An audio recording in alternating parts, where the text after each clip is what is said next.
Olá, seja muito bem-vindo à Igreja Central Praia da Costa. A programação já vai começar, mas antes, preciso te dizer que estamos muito felizes de ter você com a gente. Aliás, você sabe quem somos? Bom, nós somos uma igreja. A igreja está sentada aí do seu lado. Somos o corpo de Cristo, unidos pelo mesmo propósito. Nós somos apaixonados pela Bíblia e valorizamos a fé e a pregação centralizada em Jesus. Acreditamos que tudo começa pela graça, pela verdadeira compreensão do amor de Deus por nós, e isso nos impulsiona a servirmos a Ele com excelência. Somos discípulos desse grande mestre e testemunhas do seu amor, 24 horas por dia, 7 dias por semana. Enfim, podemos resumir tudo isso dizendo que somos uma verdadeira família, buscando cada dia mais viver Cristo. Por que você não experimenta viver isso com a gente? Acesse as nossas redes sociais e confira os horários das nossas programações. Esperamos te ver mais vezes por aqui. Mas agora, prepare a sua mente. Vamos ter um encontro com o Criador. Igreja Central Praia da Costa. Venha e viva Cristo.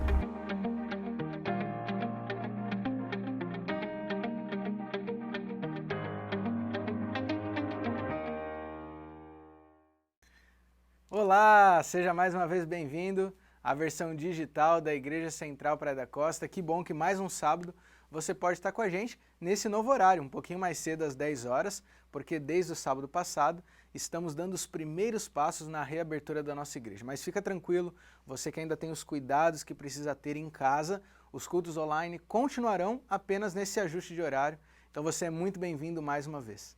Lembrando que você pode acompanhar também a gente nas outras plataformas aí durante a semana também, com alguns videozinhos que a gente vai colocando, e não deixe então de compartilhar esse vídeo com o máximo de pessoas que você puder, para que mais gente possa acompanhar o culto conosco.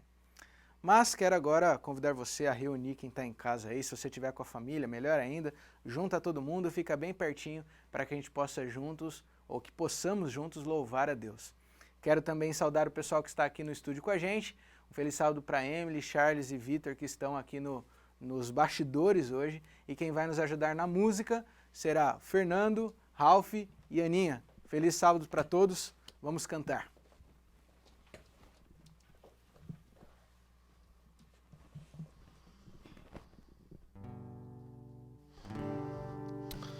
Louvado seja o nome do Senhor por mais uma oportunidade que Ele nos dá de estarmos juntos para adorá-lo.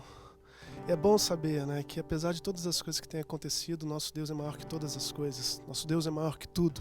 E é sobre essa certeza que nós então vamos declarar a Ele. Vamos juntos.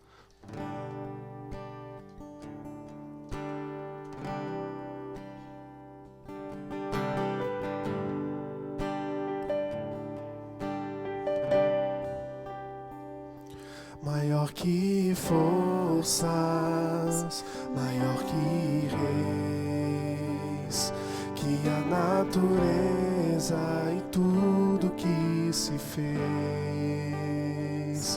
maior que coisas que o homem inventar. No princípio Deus estava lá. Maior que reinos e posições, que as maravilhas de todas as nações. Maior que bens e o ouro que existe. Seu amor não pode se medir. Mas na cruz, por amor de mim, morreu Jesus, sozinho até o fim. Mesmo assim, em humilhação, morrendo só, pensando em mim, foi maior.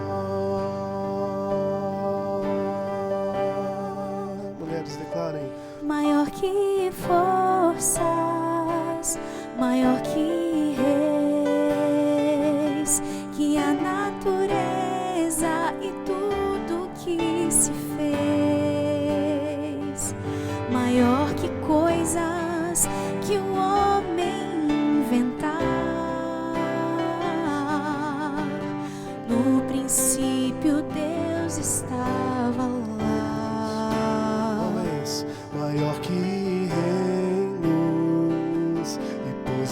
missões,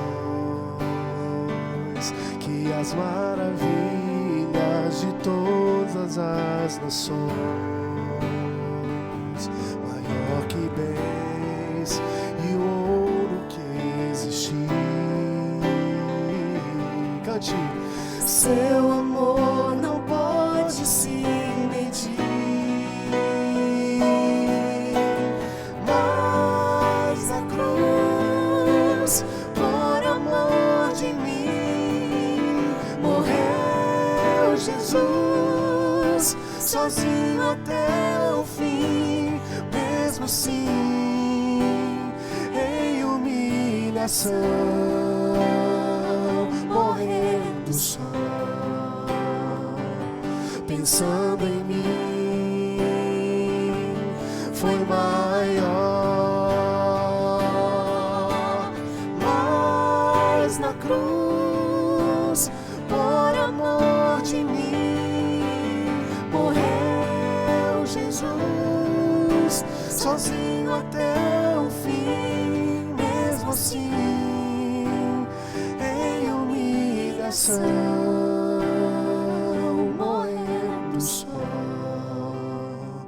pensando em mim,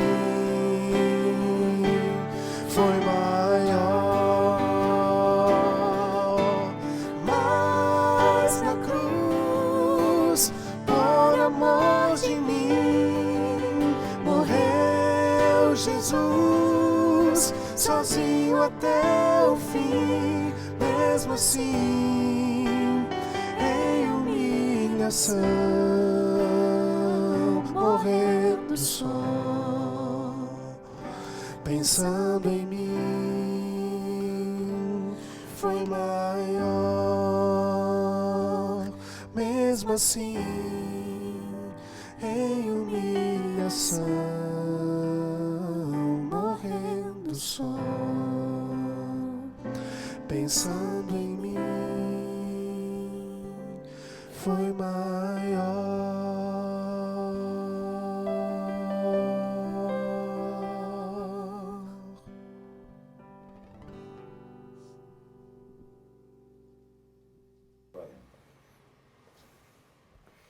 Esse é o momento de adorarmos a Deus através dos nossos dízimos e ofertas. Você já sabe como funciona. Aqui no canto da tela está aparecendo um código que com a câmera do seu celular você pode acessar para ter todas as informações de como adorar a Deus através da doação. Mas aqui também tem as informações bancárias, caso você queira fazer a transferência da sua doação. Não deixe de adorar a Deus nesse momento. Mais do que nunca, essa é a hora de lembrarmos do quanto dependemos de Deus e agradecê-lo através dos dízimos e das ofertas. Vamos adorar a Deus. Um dos grandes desafios nesse tempo de angústia, tempo de dor, é de ter a percepção do Cristo entre nós. Sobre todas as coisas que temos vivenciado, tanta dor, tanta gente sofrendo, essa percepção de transcender aquilo que está à nossa frente e perceber um Deus que se move entre nós, trazendo cura, milagre aonde estiver. Essa é a percepção do Evangelho, um Deus que se manifesta de uma forma real, presencial. E é sobre isso que nós vamos cantar agora, essa oportunidade que teremos de adorá-lo, apesar do que está acontecendo, porque Ele é Deus, apesar de tudo. Por isso cante a Ele, declare o nome do Senhor, soberano sobre todas as coisas.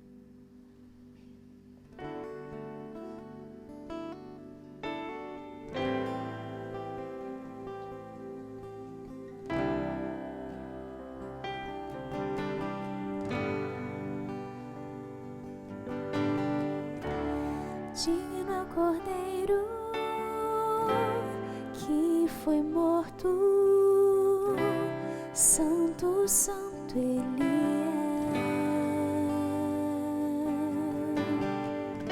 Um novo cântico ao que se assenta sob o trono do céu. Digno é o Cordeiro que foi morto, Santo, Santo Ele é.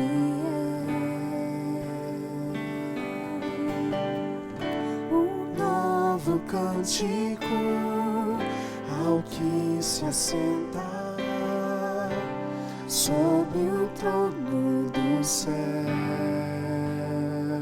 Então diga que Ele é santo.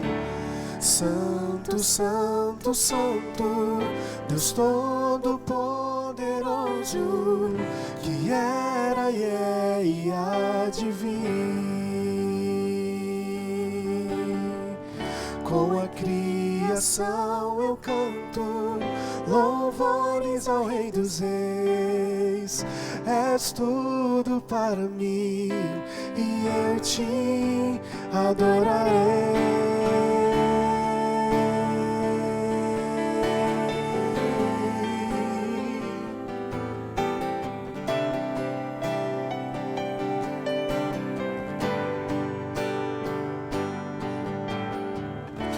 Está vestido do arco-íris,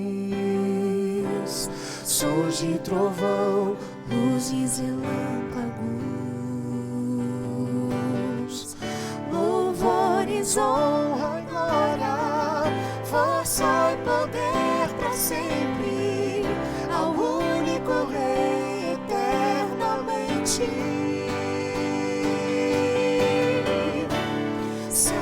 Santo, Santo, Deus Todo-Poderoso, que era e é e há de vir. Com a criação eu canto louvores ao Rei dos Reis.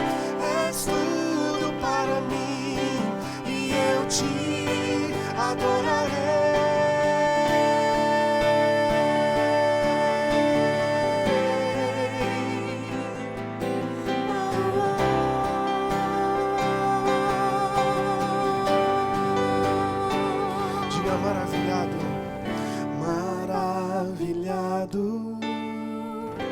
Extasiado, eu fico ao ouvir teu nome. Jesus, teu nome é força. Jesus, teu nome é força. Meu fôlego de vida, misteriosa água viva. Santo, Santo, Santo, Deus Todo-Poderoso, que era e é e há de vir. Com a criação eu canto louvores ao Rei dos Reis. És tudo para mim e eu te adorarei. Santo, Santo, Santo, Santo, Deus Todo-Poderoso, que era e é e há de vir. Com a criação eu canto louvores ao Rei dos Reis. És tudo para mim e eu te adorarei.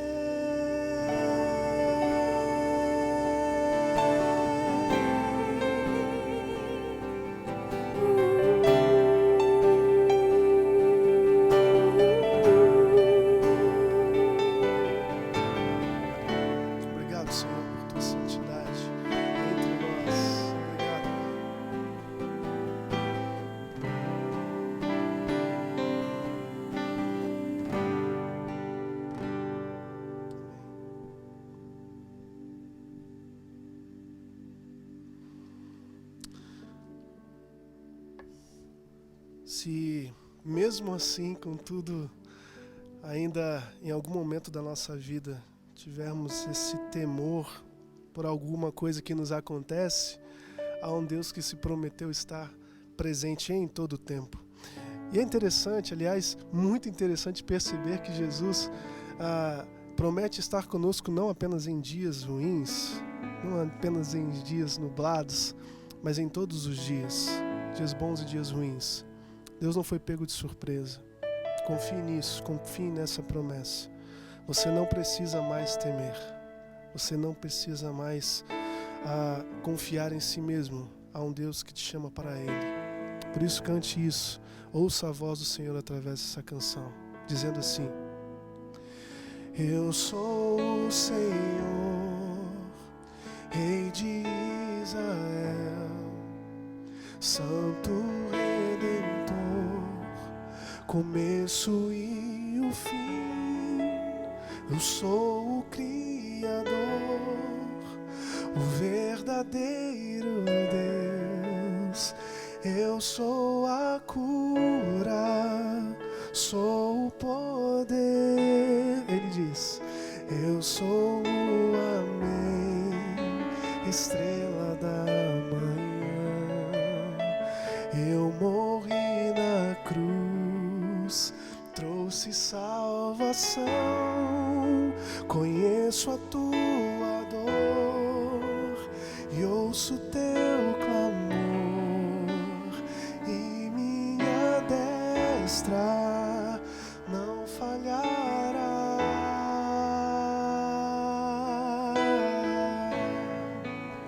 Não há o que temer, contigo eu estou.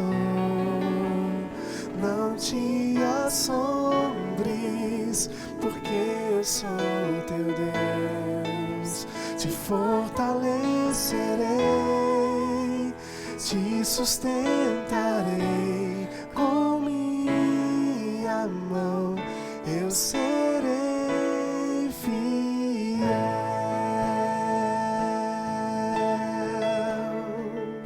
Ele é fiel, você pode crer nisso. E você não precisa mais voltar atrás, avance, porque Ele está contigo, dizendo assim aos teus ouvidos hoje: eu sou o Senhor, Rei de Israel, Santo Redentor, começo e o fim. Sou o Criador, o verdadeiro Deus. Eu sou a cura, sou o poder. Ele é o amém. Eu sou o amém, estrela da manhã. Eu morri na cruz, trouxe salvação. Conheço a tua dor. Ele sabe todas as coisas. Por isso você pode crer, você pode confiar nesse Deus. E minha destra não falhará.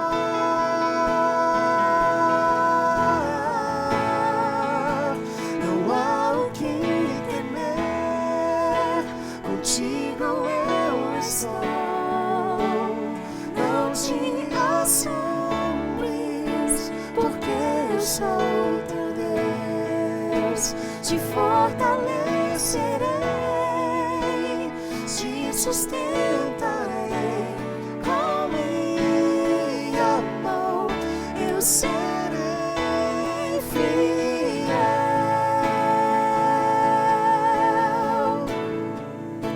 Não há o que temer, contigo eu estou.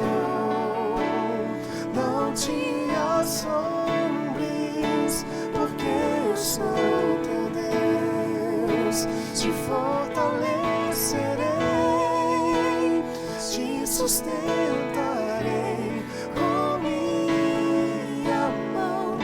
Eu serei fiel.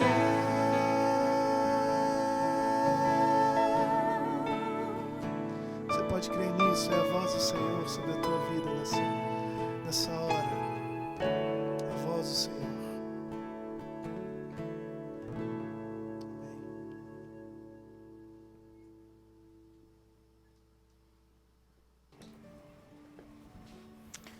Quero convidar você nesse momento para se unir a nós em oração. De repente você pode aí na sua casa mesmo, se colocar de joelhos ou de pé se você preferir, mas realmente separe esse momento para um encontro com Deus. Dentre os motivos especiais que a gente tem orado, hoje queria te convidar a orar pelas famílias, para que Deus possa abençoar cada lar que tem acompanhado o nosso culto, cada lar que faz parte da nossa igreja. Você me acompanha nessa oração?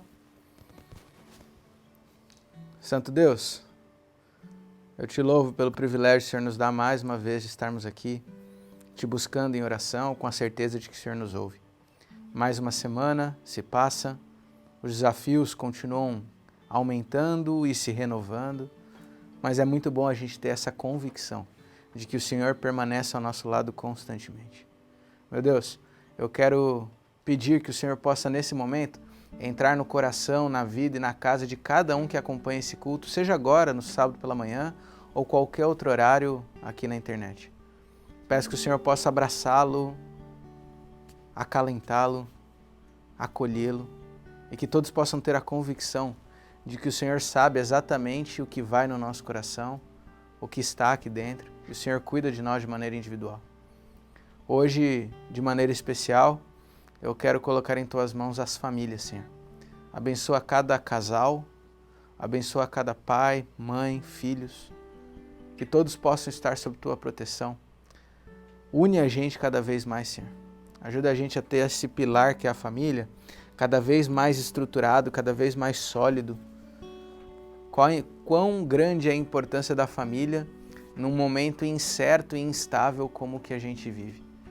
Então eu peço que o Senhor possa derramar uma bênção especial sobre cada família que acompanha o culto nesse momento, que possa cada lar reafirmar nesse momento que o Senhor é o Deus dessa casa. Abençoa a nossa vida, por favor, eu oro em nome de Jesus. Amém.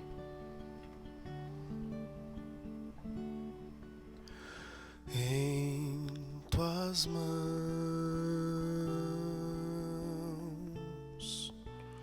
em Tuas mãos,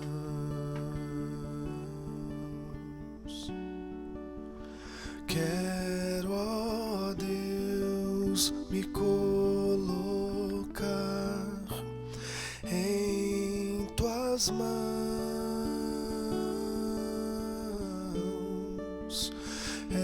Esta é minha oração, ter a vida em Tuas mãos. Toma, pois, meu coração em Tuas mãos.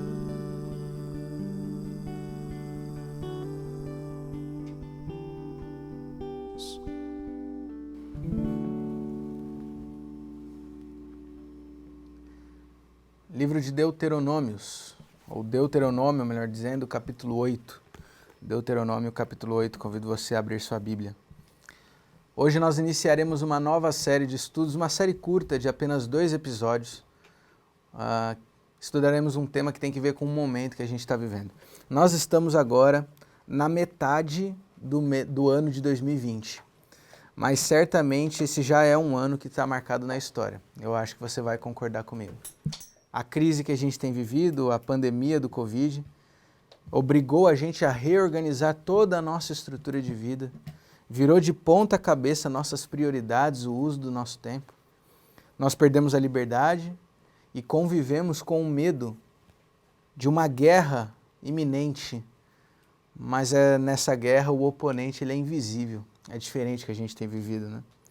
Ainda não é possível saber quando que a crise em si ela vai terminar. A gente ainda vive ela e cada setor projeta um tempo diferente, enfim. Falar sobre fim de crise é algo que ainda não cabe. Mas parece que pelo menos damos os primeiros passos para avançar da fase de isolamento. E isso já dá para a gente uma perspectiva. Por isso, nesse momento, eu acredito que nós já temos a condição de olhar não só para trás, mas exatamente para o presente que vivemos e analisar que lições nós podemos aprender dessa crise que nós estamos vivendo. Acredita-se que tempos difíceis fazem pessoas mais fortes, sociedades mais fortes. Tempos difíceis, isso a história nos mostra, também fazem uma igreja mais forte. Mas isso só é possível se nós pararmos e fazermos a pergunta: que lições podemos aprender dessa crise que nós vivemos? Nessa pequena série, começando hoje, nós vamos analisar justamente sobre lições que nós podemos aprender dessa crise que ainda estamos enfrentando. Hoje, como primeiro tema, destacaremos algumas lições de vida que a crise já nos ensinou. Quero ler com você Deuteronômio capítulo 8, a partir do verso 2. Deuteronômio 8, verso 2 e 3. Mas antes convido você a fechar seus olhos mais uma vez, pedindo a condução divina nesse momento que leremos a Bíblia. Oremos. Senhor Jesus,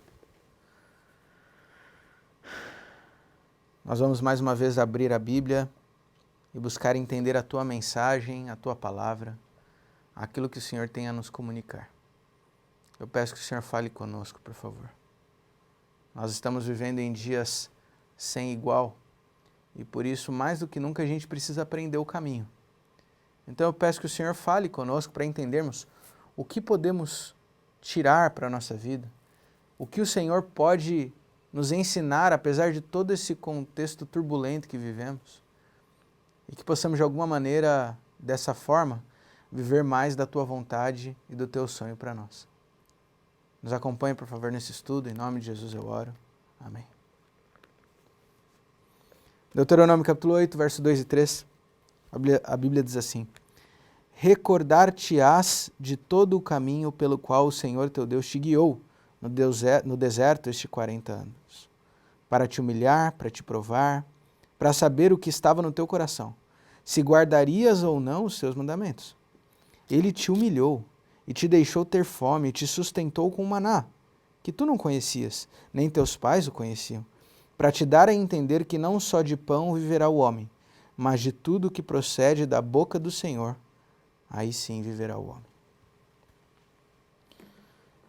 O livro de Deuteronômio ele é bastante interessante no relato bíblico porque ele marca uma espécie de discurso de despedida de Moisés. Depois de 40 anos do povo caminhando no deserto e toda a história do êxodo que conhecemos tão bem, o povo finalmente está diante da tão sonhada terra prometida. E Moisés agora está prestes a passar o bastão para o novo líder de Israel, que lideraria ou conduziria, melhor dizendo, a conquista da terra sonhada. O livro de Deuteronômio, então, ele caracteriza uma espécie de revisão. Nesse discurso final de Moisés, ele recapitula diversos trechos, episódios da história vivida pelo povo que ele mesmo tinha presenciado. É um discurso de alerta, mas é um discurso de lembrança que garantiria que o povo se manteria fiel a Deus. No fim das contas, o livro também acaba sendo um resumo da história de Êxodo, Levítico e Números. Acaba sendo essa a função desse livro. Agora, de forma especial, o trecho que nós lemos, ele recapitula o momento que o povo de Israel saiu do Egito e passa pelas dificuldades, pelas lutas, pelos desafios em meio ao deserto. Nesse trecho que lemos do capítulo 8, Moisés está relembrando o povo de quão grande foi a luta de caminhar em meio à areia do deserto por anos e anos e anos. A Bíblia diz que apesar da jornada ter sido maravilhosa, repleto de milagres de Deus, ainda assim o povo passou por perrengues que realmente não foram simples. Caminhando no deserto, o povo sofreu com calor, o povo sofreu com a caminhada sem fim, o povo sofreu com 40 anos de perambulação, indo literalmente para lugar nenhum. O povo sofreu com fome, sede, pestes. Não foi fácil. Agora, a pergunta que precisa ser feita, é isso que Moisés propõe aqui, é por que tivemos que passar por tudo isso? Por quê? Bom, você já deve ter lido alguns trechos da história do povo de Israel caminhando no deserto, e você percebe por esses outros livros que a gente mencionou, que muitos dos problemas enfrentados pelo povo de Israel aconteceram por causa da sua desobediência, da sua rebeldia, da sua falta de fé, paciência, confiança em Deus, e o que ia provocando esse desgaste, esse cansaço. Mas Moisés aqui, no verso que lemos, ele apresenta uma ótica diferente, e eu diria até, de certa forma, duro de ouvir. Segundo o que Moisés fala no texto que lemos, Deus, de certa forma, intencionalmente permitiu que o povo passasse por tudo isso. Lógico que Deus não queria que o povo sofresse, não é isso. Mas Deus permitiu. Deus permitiu o povo estar no meio do deserto, Deus conduziu isso de alguma maneira. E por quê? Porque Deus tinha um plano por trás. E por mais que seja duro de ouvir, as palavras que Moisés usa é que Deus queria provar e humilhar o seu povo. Uau! Como que a gente entende isso? Por que Deus ia querer fazer isso com o seu povo? Deixa eu contar um episódio para você. Esses dias lá em casa, a gente estava, eu, a Amanda, sentado na sala e o Luca estava brincando no chão. Ele já está engatinhando, aliás, ninguém mais segura ele, está cada vez engatinhando mais rápido. E chegou um momento na sua inquietude, digamos assim, que ele começou a querer subir nas coisas e na sala ele resolveu subir num colchão que estava na sala em cima do tapete. E ali ele foi, por alguma razão, brincar em cima do colchão. A Amanda saiu, foi para a cozinha ou para algum outro cômodo fazer alguma coisa e eu fiquei ali olhando para ele. Teve uma hora que eu percebi que ali de cima do colchão ele mirou alguns brinquedos que estavam no chão. Que ele vai assim, quem tem criança pequena sabe, vai mirando um alvo, quando encontra a foca ali, vai até conseguir destruir ou alcançar aquele alvo. Então nesse momento ele estava em cima do colchão, mirou um brinquedo que estava no chão e começou a tentar alcançar. Acontece que havia uma distância e o bracinho dele, por mais que ele esticasse o máximo, ele não chegava ali no brinquedo. E eu estava sentado observando a cena e como pai você começa a fazer alguns cálculos e percebi que havia uma grande possibilidade de que na tentativa de alcançar o brinquedo, ele simplesmente caísse, porque o braço dele não ia conseguir chegar no brinquedo sem ele se desequilibrar. Bom, o impulso natural de pai era na mesma hora me levantar e pegar ele para que ele não corresse nem mesmo o risco de cair. Mas eu confesso para você que eu parei nessa hora, controlei meus impulsos e pensei o seguinte: como que ele vai aprender um dia aonde ele não pode ir sem cair, se antes ele não tiver algumas pequenas quedas? Pensa bem, quantas crianças não precisam colocar o dedo na tomada para de fato aprender que ali dá choque? Você já deve ter passado por isso na sua casa, você sabe do que eu estou falando. Então eu decidi apenas observar a cena e cuidar o que aconteceria. Agora, sabe qual é a parte mais interessante dessa história? Eu fiquei pensando depois. É que no fundo, mesmo que o Luca tivesse num risco de queda ali, na realidade ele não corria risco nenhum. E eu dou 2 motivos para isso. Primeiro, a altura do colchão para o chão era menos de 10 centímetros. Ainda que ele caísse, era uma queda que não representava nenhum risco. E mais, quando ele caísse do colchão, ele cairia no tapete, que era macio. O tapete também amorteceria a queda, ou seja, ele realmente não corria risco nenhum de acontecer nada. Mas tinha um segundo motivo.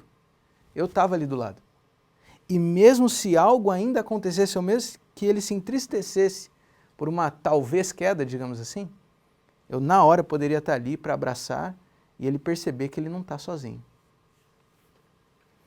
O que a gente lê na história aqui, que a gente viu do trecho de Deuteronômio, é que algo muito similar acontece de Deus conosco. Deus sempre está do lado do seu povo. Deus acompanha a cada passo e sabe cada caminhar. Deus nunca tira o olho. Deus está próximo o tempo todo.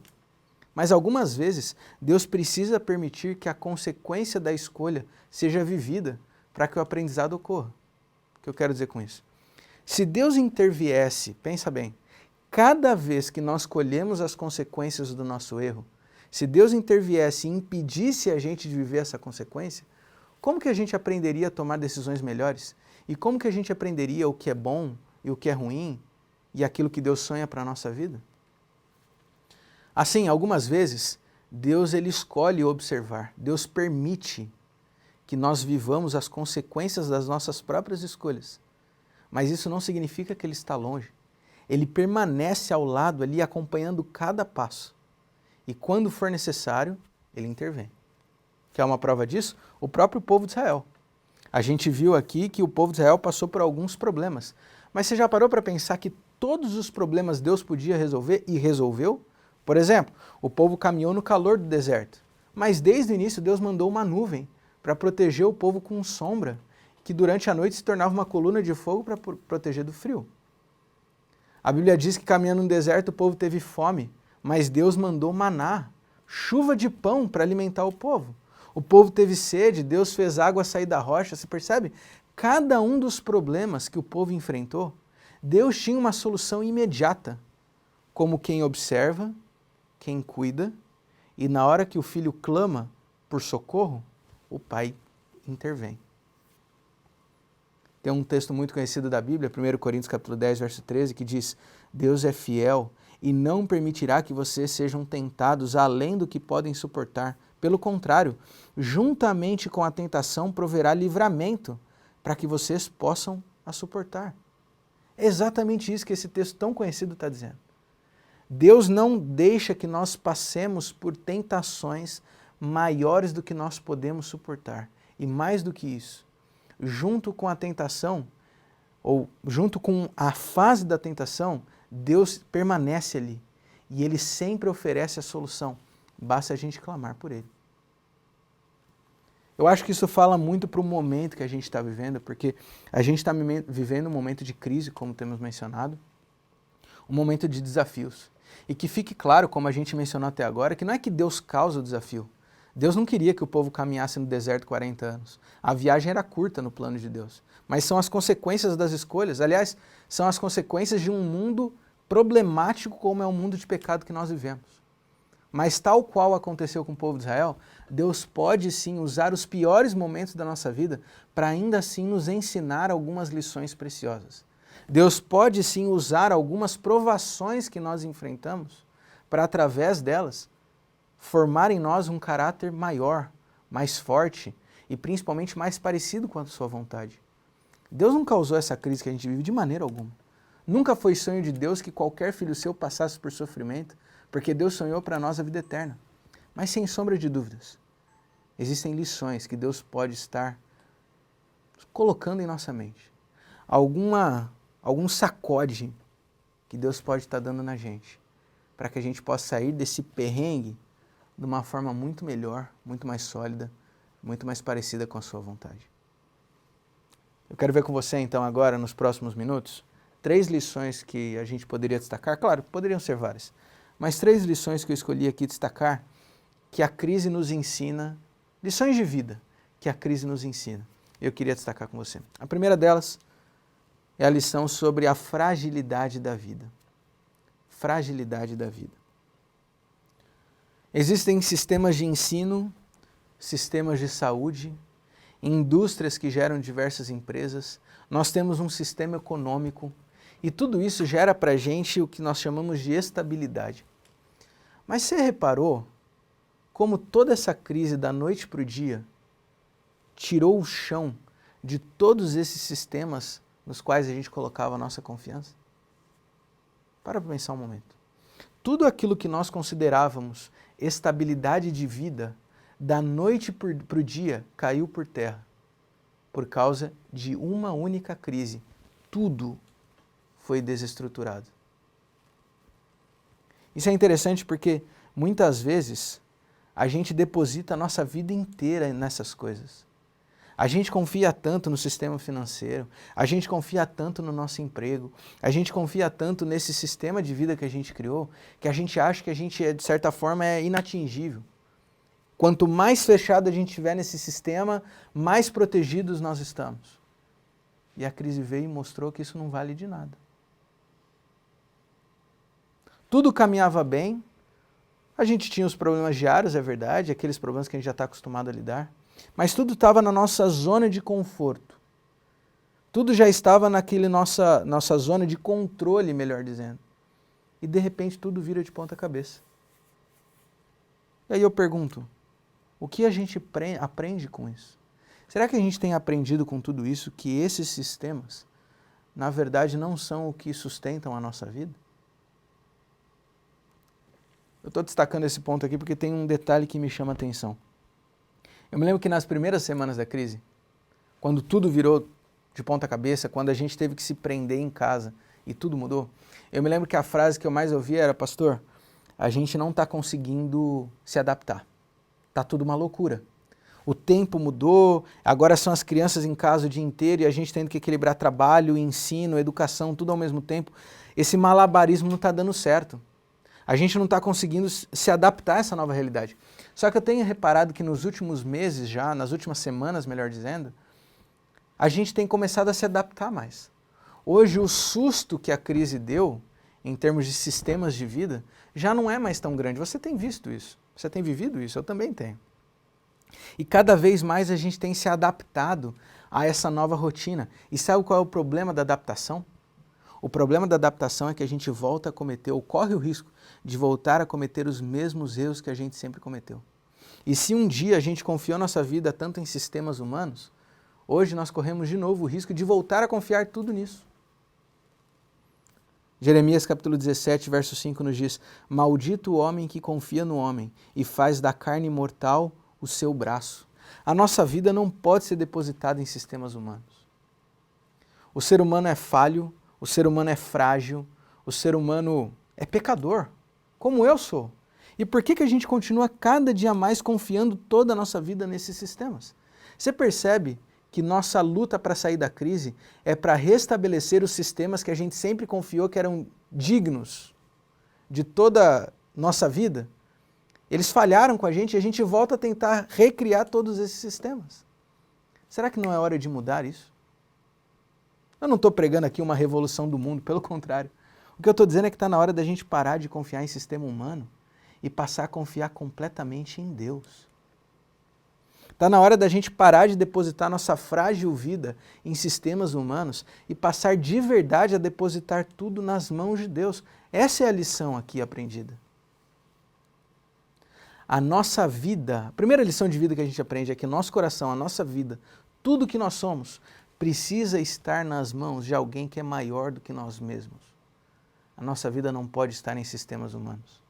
A nossa vida tem que ser confiada apenas e tão somente ao Senhor. Essa é a primeira lição. A segunda lição que eu destaco aqui é sobre a importância das relações.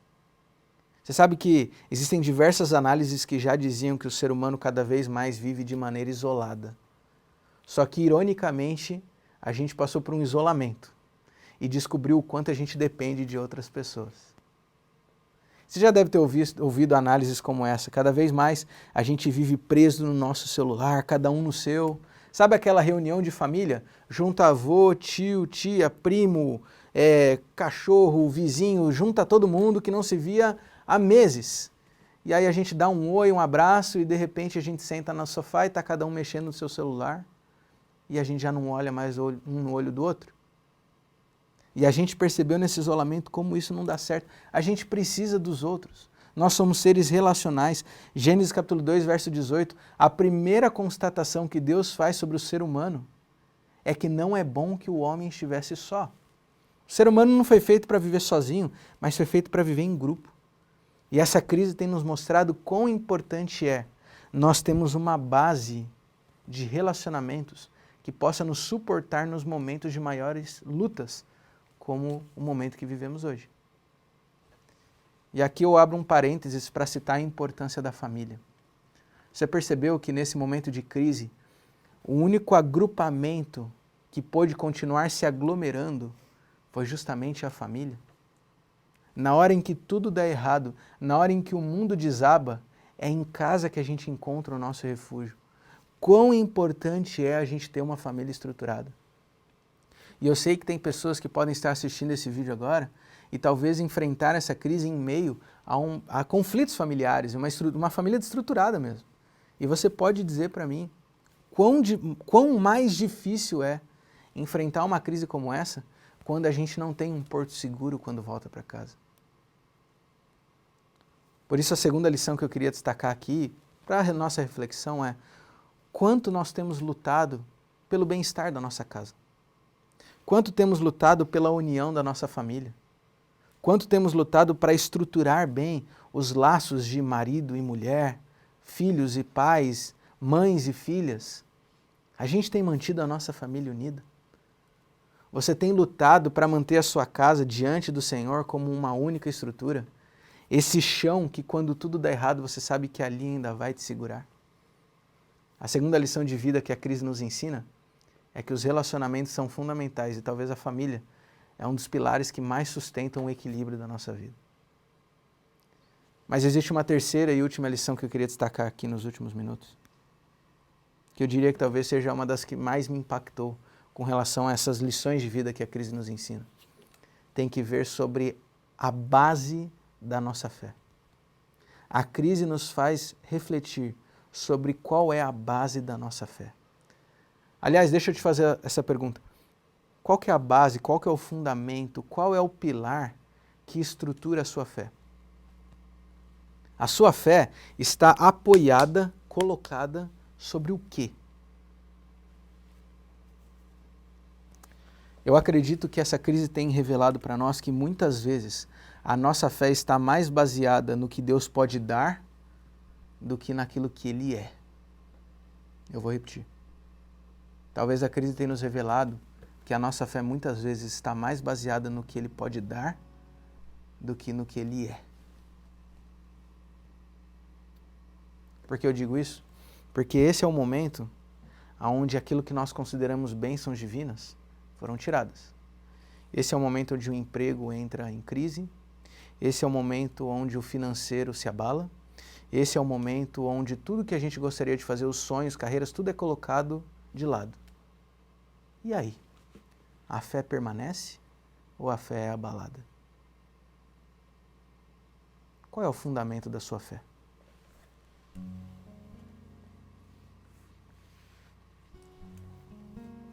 Nós passamos todos os dias 8 horas, pelo menos, trabalhando, correndo atrás do pão, da vestimenta, correndo atrás do sustento, correndo atrás da realização.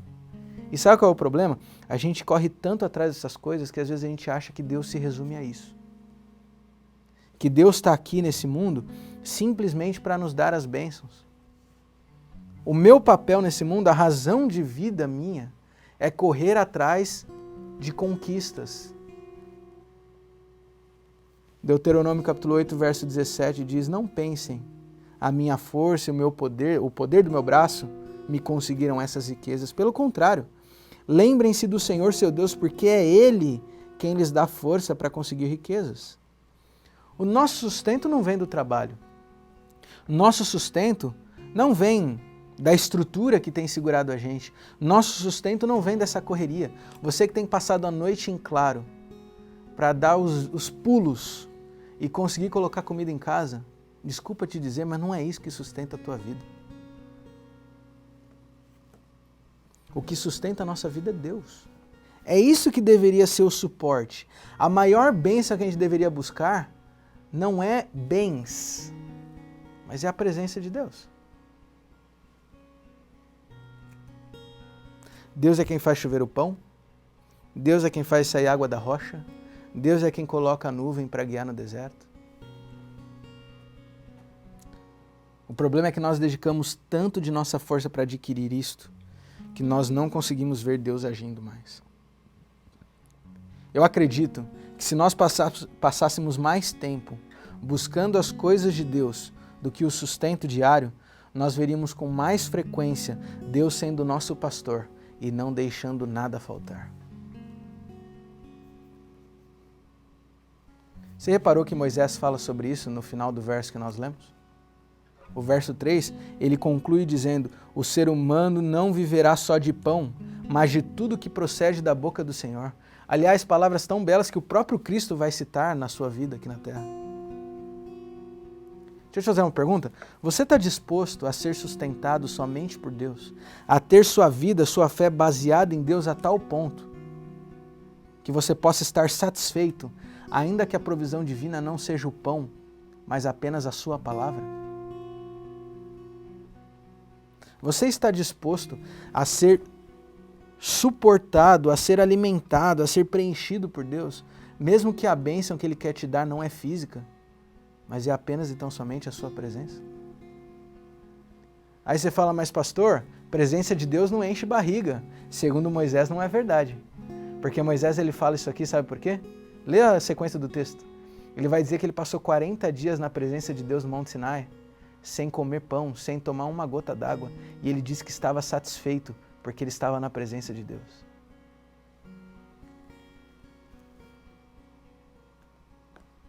Você está disposto a depender inteiramente de Deus, ainda que isso implique em não receber aquele aumento?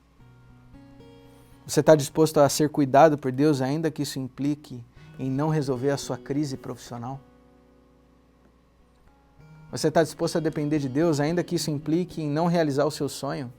Ainda que Ele peça para abrir mão de algumas coisas, ainda que Ele não conceda aquilo que você está pedindo há tanto tempo? Qual é a base da sua fé?